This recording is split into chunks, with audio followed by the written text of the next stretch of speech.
Jai Sri Swaminarayan. All the students of standard 10, welcome in my lecture. Dear student, today I am going to explain about our next resource, forest and wildlife. As we know, the existence of human being, his progress and development all are depend on the resource. Without resource we have not existence. Any country's progress and development depend on their resources. We have been fulfilling our needs by getting them from natural resource from early times. Dear student, आज हम chapter number 9 forest and wild life resource के बारे में पढ़ने जा रहे हैं। जैसा हमने चैप्टर नंबर 8 में रिसोर्सेज के बारे में पढ़ा था, the existence and progress and development of any country या ह्यूमन बीइंग ज़्यादा से ज़्यादा रिसोर्स के ऊपर डिपेंड करता है। उस कंट्री में किस तरह के रिसोर्स हैं, कितनी मात्रा में। We have been fulfilling our need, और हमारी जो फुलफिलिंग है वो हम नेचुरल रिसोर्सेस के माध्यम से पूरा कर सकते हैं। एंड वी हमारे जो पहले से मतलब आज से नहीं, फ्रॉम अर्लियर टाइम से ये एक प्रोसेस चल रहा है। So forest play important role.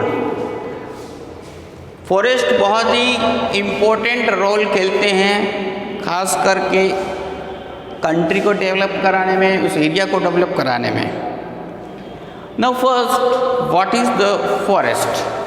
Generally we say the group of the tree is called forest. General वे में हम लोग बोल सकते हैं कि फॉरेस्ट किसको बोलते हैं, ग्रुप ऑफ ट्री, जहाँ बहुत सारे ट्रीज हों, दे आर कॉल्ड फॉरेस्ट। तो forest is accumulation of trees, shrubs and heaps और grass.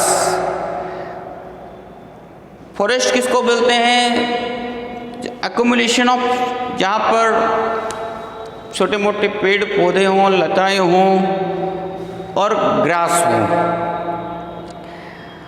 Natural vegetation which is grown without efforts of human being, ऐसा वेजिटेशन जो ह्यूमन के बिना इंटरफेयर के और बिना एफर्ट से प्रोड्यूस होता है, उसे हम वर्जिन वेजिटेशन कहते हैं। In nature vegetation only that vegetation is included which can be raised naturally with the help of man is help, with the help of man is called virgin vegetation. Virgin vegetation हम किसको बोलते हैं, जिसमें human का कोई participation ना हो, naturally produce होते हो, है ना, जो अपने आप में नेचुरली प्राकृतिक रूप से प्रोड्यूस होते हैं, और which can be raise naturally without help of man, उसको हम वर्जिन वेजिटेशन बोलते हैं। Classification of forest. Forest can classified in different criteria. जिससे हमने 9th स्टैंडर्ड में पढ़ा था, उसमें क्लाइमेट और टेम्परेचर के बेस्ड पे डिवीज़न बताया था। Here today types of forest according to administration And secondly, we discuss about the classification of forest according to ownership, administration and management. So first we are going to discuss there are three types of forest according to administration.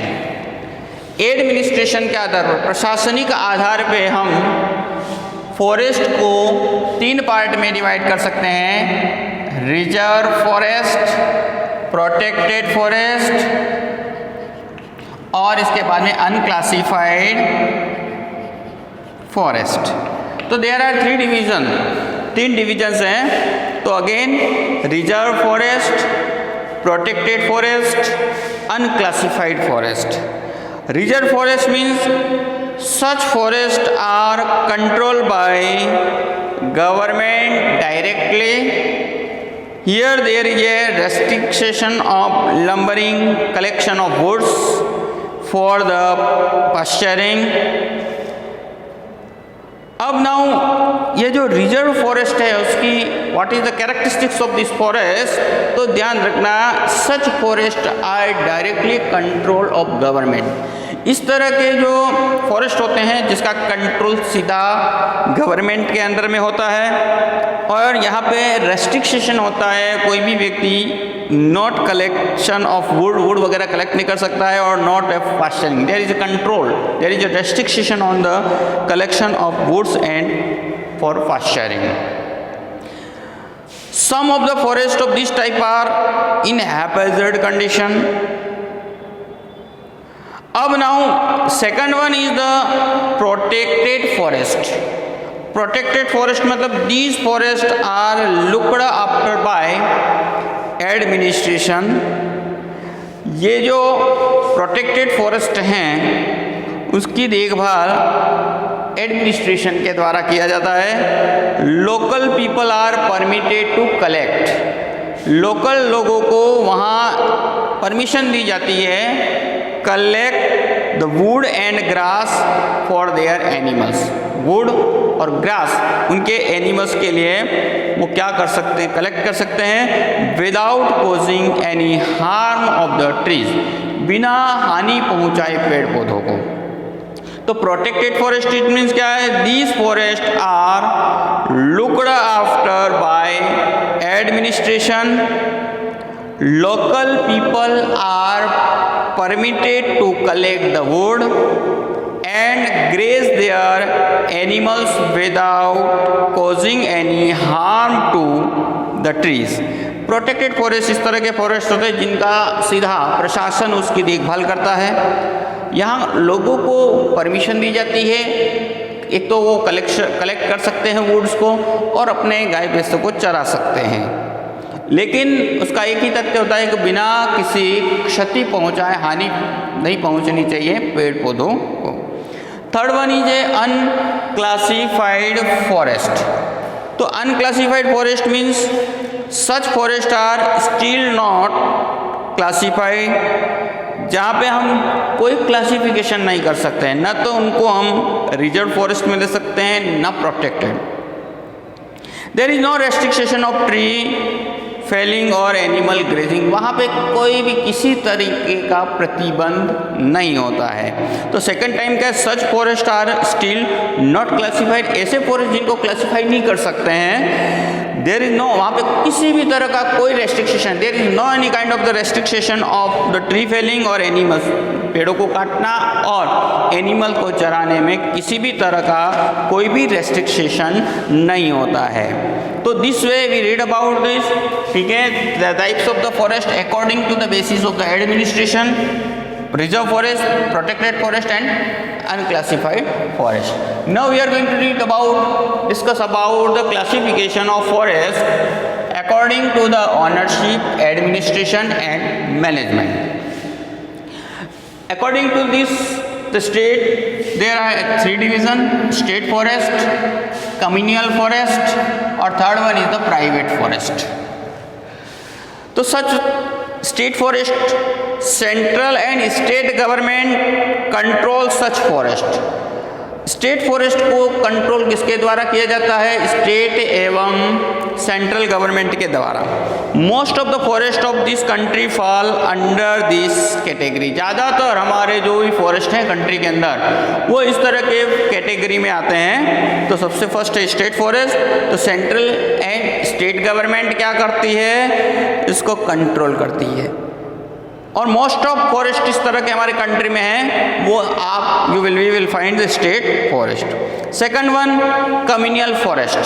Communal forest local self government institution, Gram Panchayat, municipal corporation, municipal corporation, district panchayat have control over such forest.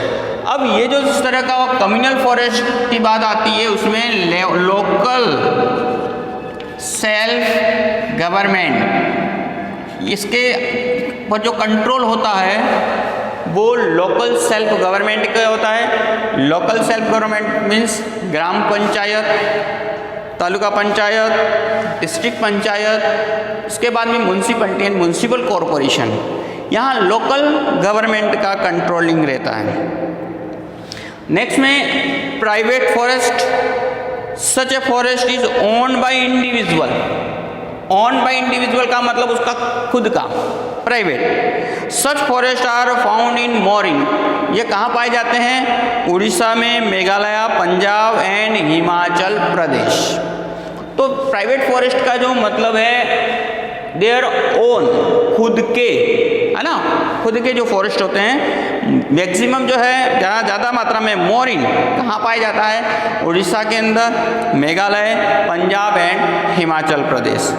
Some of the forest this type in a haphazard condition. अब इनकी स्थिति बहुत खराब है, बहुत ही condition है। And some of them are totally barren, और कुछ तो क्या हो गए? कंप्लीटली बैरन, खत्म हो चुके हैं।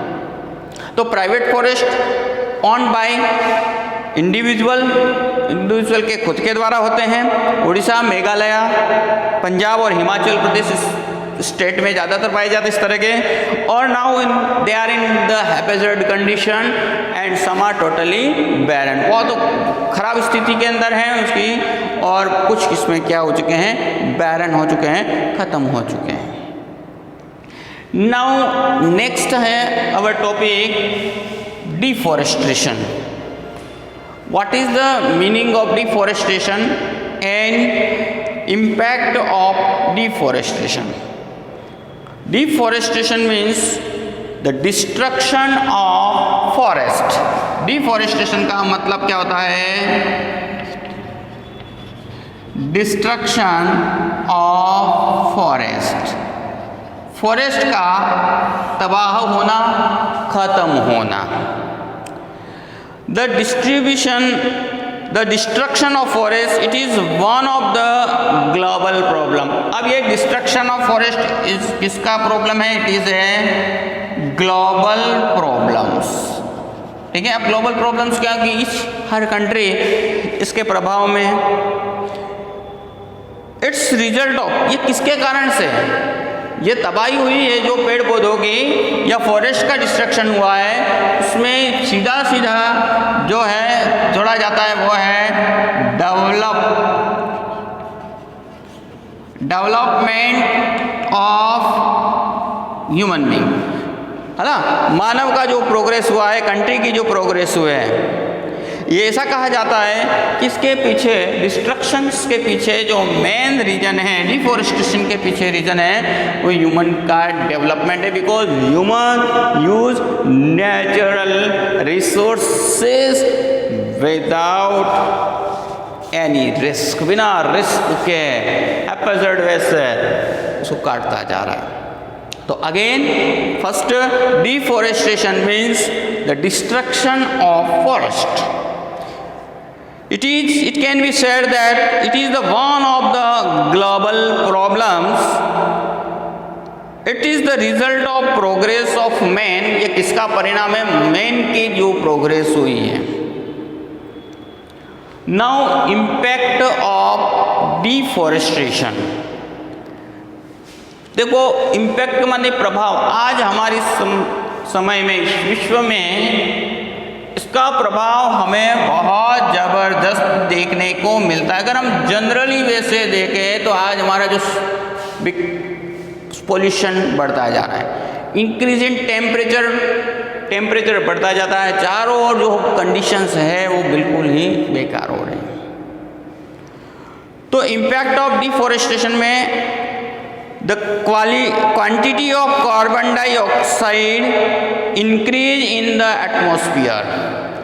अब देखो डिफॉरेस्टेशन की वजह से एनवायरनमेंट के अंदर कार्बन डाइऑक्साइड बढ़ती जा रही है, कार्बन डाइऑक्साइड की मात्रा बढ़ती जा रही है।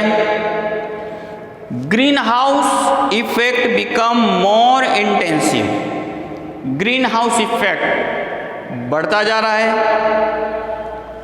इसके बाद में सॉइल एरोजन।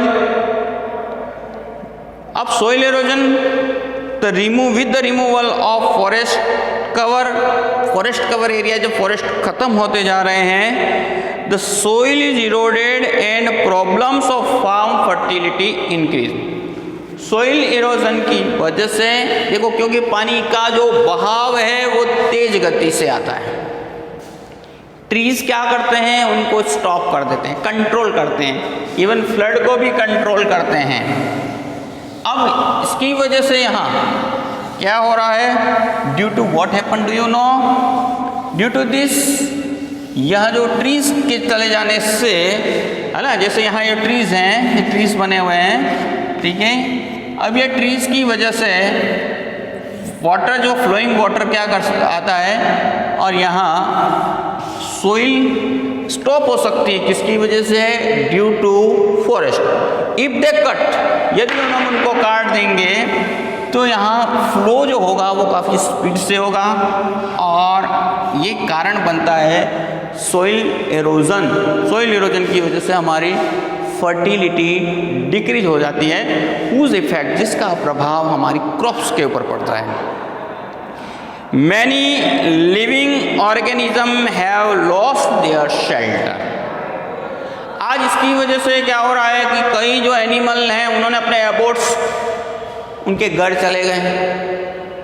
एक पेड़ के ऊपर कितने सारे एनिमल्स, बर्ड्स रहते हैं, अब उनका एबोर्ड्स छीन लिया जाता है। तो many living organisms have lost their shelter। The wild animal have to approach urban settlement in search of food and water. अब इसके लिए एक तकलीफ और इम्पैक्ट क्या हुआ कि जो भी वाइल्ड एनिमल है, they have to come to the city और विलेज, उनको ह्यूमन सेटलमेंट की ओर आना पड़ता है, और कई बार नुकसान होता है। Wild animals have to approach urban settlements in search of food and water, क्योंकि उनको यहाँ अवेलेबल वाटर और फूड अवेलेबल नहीं हो पाता है, और क्योंकि हमने उस पेड़ों को काट दिए होते हैं, और जिसकी वजह से दे हैव टू, कई बार ये हमारे को नुकसान भी पहुंचाते हैं। डिक्रीज रेनफॉल, रेनफॉल जो है वो हमारा क्या होता जा रहा है, डे बाय डे डिक्रीज हो जाता है, और इंक्रीज पॉल्यूशन, और इसके अतिरिक्त पॉल्यूशन बढ़ता जा रहा है। तो this are the impact of deforestation, deforestation के प्रभाव हैं। नाउ नेक्स्ट में remedies, remedies for forest conservation. Remedies, अब क्या उपचार हैं, हम फॉरेस्ट को कैसे बढ़ा सकते हैं? तो जनरली अगर हम कहें, if we grow more and more plants, यदि हमारा दायित्व बनता है, हम सब लोग मिल करके क्या करें, grow more and more trees, ज़्यादा से ज़्यादा हम पेड़ों को क्या करें, लगाएं, ग्रो करें। पड़त भूमि में, जहाँ बेकार पड़ी हुई भूमि है, और भी कई प्लेसेस हैं जिनको। तो number here first point is research should be carried out to the find option of wood. अब सबसे बड़ी समस्या है हमारे को ये वुड। अब वुड मतलब किस रूप में काम में आती है, तो एज ए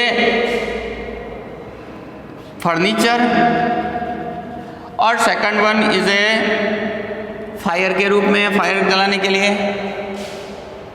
सो हमें इस तरह का रिसर्च करना चाहिए कि जिससे उसका कोई अल्टरनेट या ऑप्शन निकले, तो ऑटोमेटिकली वुड के जो यूज हैं वो कम होते जाएंगे। तो research should be carried out to find the option of wood. Wood का क्या मिले यहाँ पे ऑप्शन, है ना।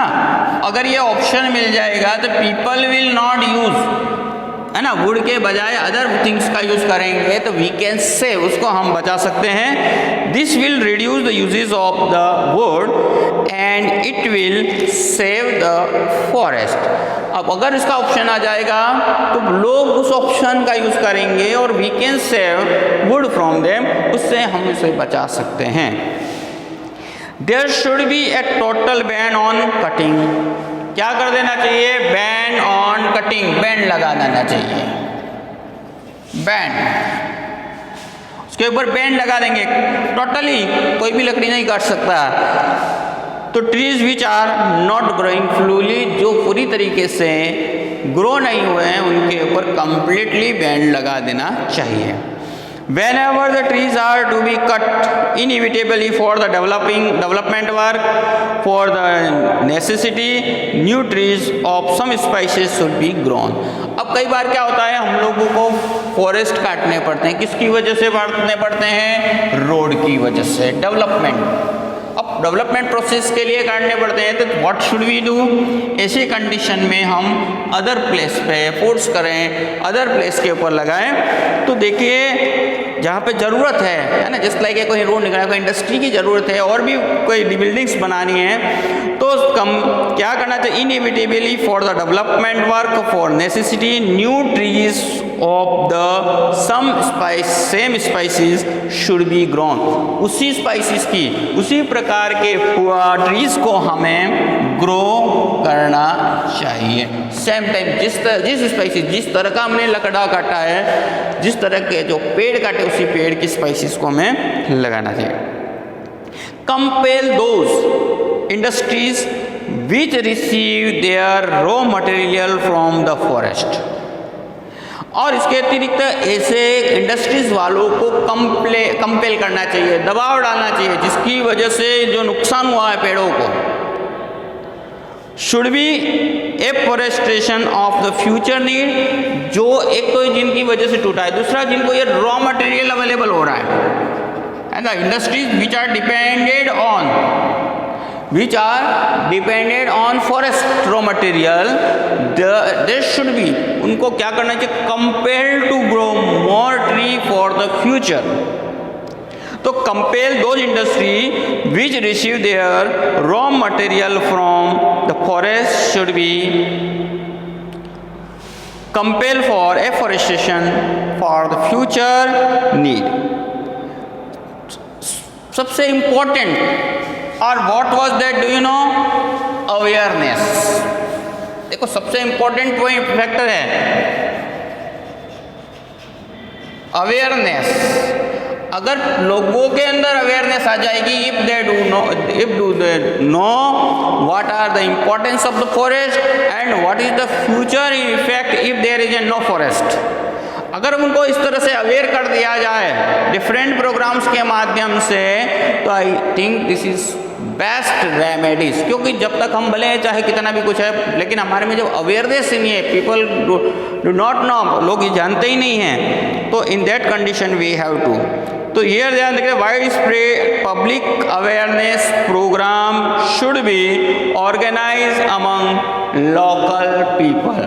क्या करना चाहिए? इसको अवेयरनेस के लिए डिफरेंट टाइप्स ऑफ प्रोग्राम, अलग अलग प्रकार के प्रोग्राम हमें ऑर्गेनाइज करने चाहिए। The important forest and conservation strategies should be included in the syllabus of school and college. अब इनकी स्ट्रेटेजीज के बारे में, इनके इम्पोर्टेंस के बारे में फॉरेस्ट के भी शुड हमें क्या करना चाहिए, इसको included in our syllabus, school के सिलेबस के अंदर एंड कॉलेज के सिलेबस में। सो यहाँ की जो न्यू जनरेशन है they can come to know about the importance of the forest, so they aware, इसलिए वो अवेयर होंगे। ठीक है, तो इम्पोर्टेंट जो हमारा है वो conservation strategy should be incline in the syllabus of the college and schools. In place of firewood, alternative option like solar energy, natural gas should be implemented. अब इसके अतिरिक्त क्या होता है, लोग ज़्यादातर यूज़ करते हैं फायरवुड के रूप में। अब उसका हमें ऑप्शन या अल्टरनेटिव निकालना चाहिए, जो आज सोलर एनर्जी और इसके बाद में नेचुरल जो गैसेस हैं उसकी मात्रा बढ़ानी चाहिए, उनके यूज़ के लिए लोगों को आह्वानित कर चाहिए। Social forestry and agro forestry should be developed intensively by taking planned step for the necessary of fodder and firewood। इसके बाद में हमें सोशल फॉरेस्ट्री और एग्रीकल्चर फॉरेस्ट्री के अंतर्गत कुछ ऐसे कार्यक्रम करने चाहिए जिनके माध्यम से फायरवुड और जो फोडर है वो अवेलेबल हो सके लोगों को। Developed intensely taking the plan step, ऐसे प्लानिंग स्टेप लेने चाहिए हमको जिनकी ये मात्रा की पूर्ति हो जाए। फॉरेस्ट फायर, अगला जो हमारी प्रॉब्लम होती है किसकी वजह से होती है, फॉरेस्ट फायर की वजह से। अब फॉरेस्ट फायर को ऐसे प्रिकॉशंस करने चाहिए, ऐसे प्रिकॉशन बनाए रखने जिससे फॉरेस्ट में फायर नहीं हो। फिर उसके बाद में उन्हें जो दमकल हैं उन दमकल को क्या करना चाहिए, हमें फॉरेस्ट के आसपास में रखने चाहिए जिससे बहुत बड़ा नुकसान नहीं हो। ठीक है, तो forest fire causes heavy damage for forces as a separate system at natural level should be create for dousing the fire. Fire को कैसे हम जल्दी से जल्दी खत्म करें उसके लिए हमें कोई ऐसी प्लानिंग करनी चाहिए। तो इस तरीके से वी हैव सीन कि विच रेमेडीज़, कौन कौन सी ऐसी रेमेडीज़, इसके अतिरिक्त तो बहुत सारी और रेमेडीज़ भी हो सकती है कि we should grow more and more tree, student को अवेयर करना चाहिए। ठीक है, फिर इसके बाद में ऐसे जो डैम पड़त भूमियाँ हैं वहाँ पर हमें ट्रीज लगाने चाहिए और ज़्यादा से ज़्यादा पीपल को अवेयर करना चाहिए। Social forestry programme should be started, उसको हमें स्टार्ट करना चाहिए जिसके माध्यम से हम पेड़ों को बचा सकें। तो this way today we have studied about the forest, what is the meaning of forest, virgin forest, classification of forest according to the administration. We have also read about the types of the forest on based of the ownership, administration, management. Then we discuss about deforestation, impact of deforestation and the remedies and conservations. How can we conserve the forest? तो जय श्री स्वामीनारायण।